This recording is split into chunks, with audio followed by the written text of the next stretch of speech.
সেখানেও যে ট্রাস্ট থাকে সেটাও কিন্তু একটা ইন্ডিপেন্ডেন্ট ট্রাস্ট থাকে, যেখানে সরকার কিন্তু হস্তক্ষেপ করে না।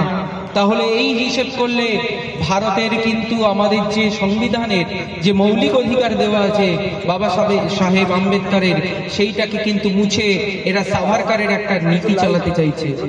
আমি রাসূলের চরিত্র পড়েছিলাম, ইসলামের যে শিক্ষা সত্যি আমাকে খুব অবাক করে।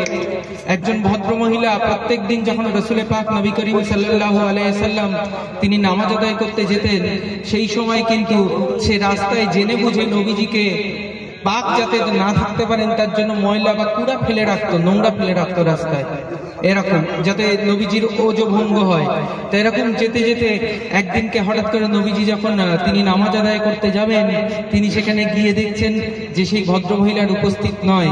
নবীজি তার বাড়িতে ঢুকে গেলেন, গিয়ে তার স্বাস্থ্যের খবর নিয়ে দেখলেন যে তিনি অসুস্থ হয়ে আছে। এটা হচ্ছে নবীজির শিক্ষা।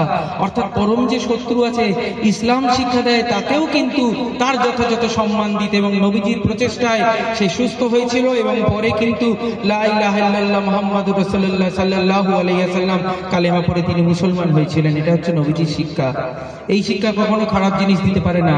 আর একদিকে চৈতন্য মহাপ্রভু শিখিয়েছেন, মেরেছ কলসির কানা তা বলে কি প্রেম দেব না। যখন মাথায় কলসি ছুড়ে নিত্যানন্দ মহাপ্রভুকে মারা হয় তখনও চৈতন্য দেব তাকে কোনো শাস্তি দেননি, বলেছিল একবার মুখে কৃষ্ণ নাম করো। তাই আমি এই সাম্রাজ্যবাদী উগ্র শক্তিকে বলে দিতে চাই, তোমরা যতই মনে করো এই বাংলার মাটি সেই মাটি নয়, এখানে হিন্দু মুসলিম ভাই ভাই, মোরা একই বৃন্তে দুইটি কুসুম, হিন্দু মুসলমান, মুসলিম তার নয়নমণি, হিন্দু তাহার প্রাণ। সবাই ভালো থাকবেন। আমার যতদূর মনে হয় মাগরিবের নামাজের সময় এসে যাচ্ছে, তাই আমি আমার সংক্ষিপ্ত বক্তব্য শেষ করলাম। ছোট্ট একটা প্রার্থনা, আমি আমার প্রচেষ্টায় যেহেতু সবসময় এই ওয়াকাফ আন্দোলন নিয়ে মুসলিম সংগঠনরা এগিয়ে আসছে, তাই আমরা স্থির করেছি আমি একজন হিন্দু হয়ে আমরা একটা জমায়েত করছি রবিবার দিনকে আমাদের বারাসাতে। সেইখানে আমি সাহেবদের দাওয়াত দিয়ে যেতে চাই, আপনারা যদি আসেন। কম বেশি পুলিশ রিপোর্ট অনুযায়ী প্রায় 10,000 লোকের ওখানে সমাগম হবে, এবং ব্রিগেড প্যারেড গ্রাউন্ডে যাতে যাওয়া হয় তার প্রস্তুতি সভা হিসাবে আমি ব্যক্তিগতভাবে এই প্রচেষ্টা নিয়েছি। আপনারা আল্লাহর কাছে দোয়া করবেন তাতে যেন আমরা সফল হতে পারি। সবাই ভালো থাকবেন।